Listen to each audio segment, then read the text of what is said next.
mind focus. Hi, hello everyone. I am back. I am so back. When I started with the booktubing, I knew that I can, pull it off without much hassle. I'll just make videos in a bulk and then keep on editing and then posting. It did not happen. Apparently, it's a lot harder than it looks. So I went back to my writing posts and it has been doing very well. Touch wood, I'm happy about that. But I was just, I've always wanted to be into this booktubing for a pretty long period of time. Anyhow, I used to go to, various booktubers and watch their videos, and I was like, why can't I again start with it? So today I thought it might be the day when I just wake up early in the morning, get ready, and just sit and do a video. So there's this particular book which I was supposed to review, but I couldn't because of the schedule and stuff. But although I did manage to read it, and it is so good. Do not judge the book by the size. Just when you start reading the book, you literally lose your mind. You're like, how did this happen? How can you trace this with that, and that mix out the puzzle things? It was like a little confusing, but it was so worth it. Well, I had already written down the entire blog post and I was about to hit the post button, but then I thought that when I have few hours to spare, why not just get into with this and just start with just re-inaugurate my booktube channel. So today's book review, I was a little excited. Wheels of Wish by Bibhu Dutta Rout.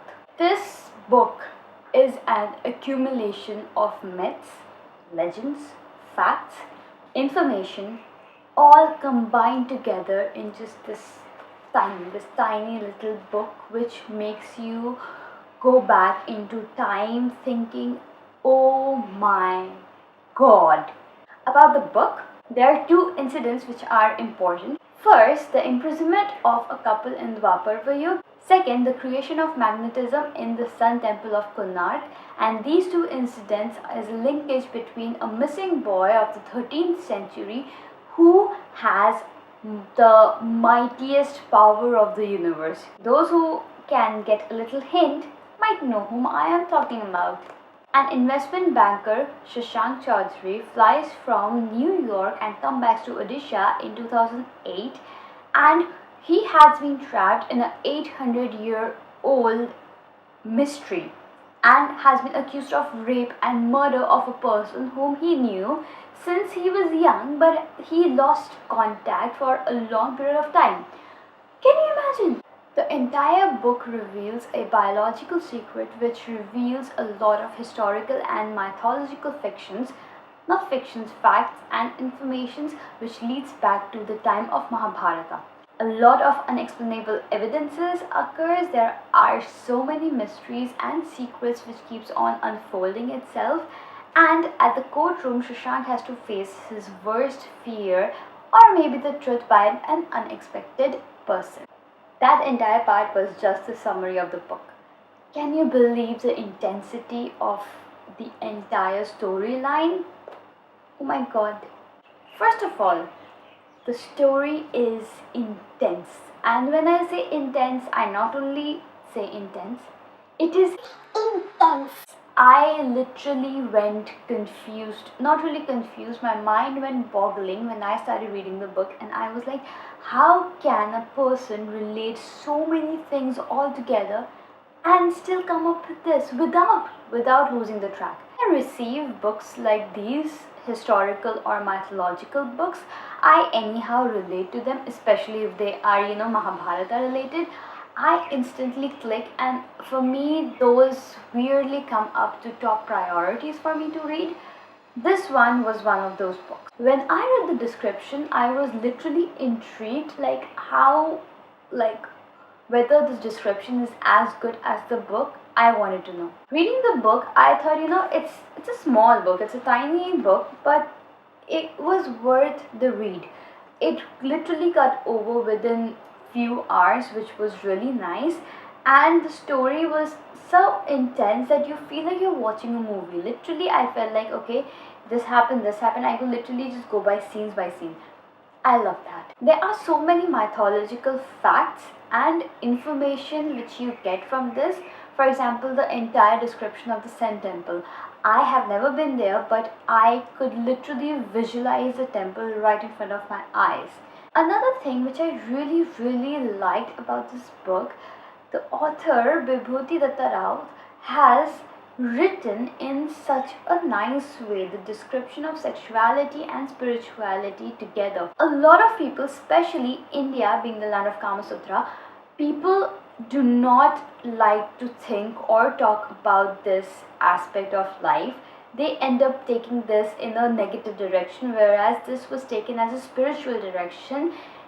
And you can witness that in the temples of Khajuraho and Sun Temple in Konark, which I really like the description of how and why there is a link between sexuality and spirituality. Made a lot of things clear in my mind. The mysteries of the magnetic power of the Sun Temple and the relation of there's a little description of Lord Krishna also given in the book, and every single thing is interlinked with one another, which makes it all the more exciting for you to read the book. As per me, one of the most problematic scenario for any author is the thought and imagination combining it together and creating a reality out of that. And the author in this has done that so beautifully that you want to read it. After reading few chapters, the combination of the modern time and the dated back time of the Mahabharata, both of them has been done in such a nice and smooth manner. It does not, you cannot feel that, it's out of the blue coming out, without any rhyme and reason. The author has, dated back the Mahabharata time with the modern time, rape and murder.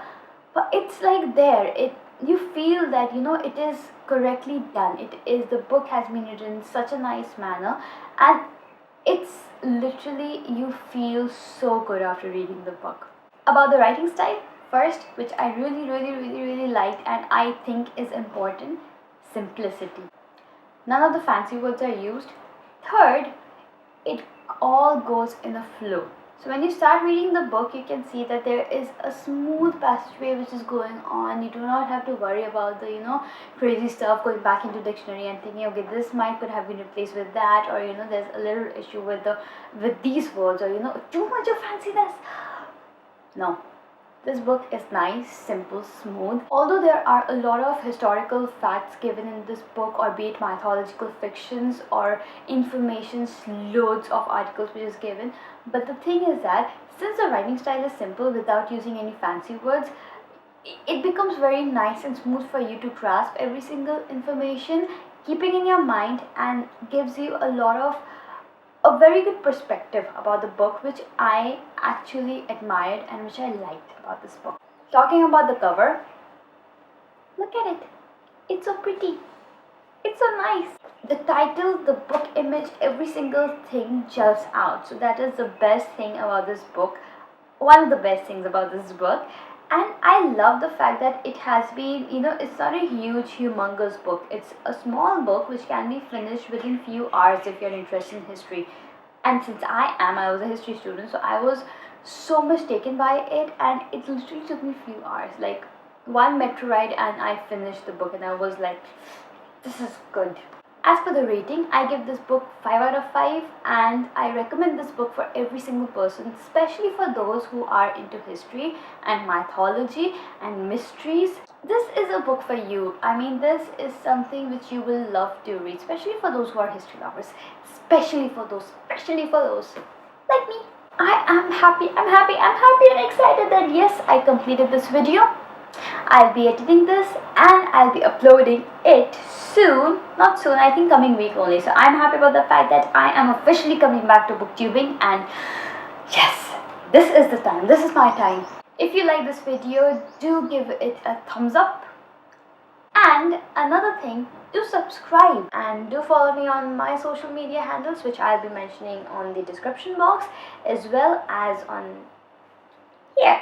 So I'll be posting the booktube review. Also, I will be posting the written review. So it will be easier for both the kind of audience, target audience, I'll say. I don't know what I'm saying. So, thank you. I'll be back again with another video, I think next week. Yes, I will be back. Till then, bye bye.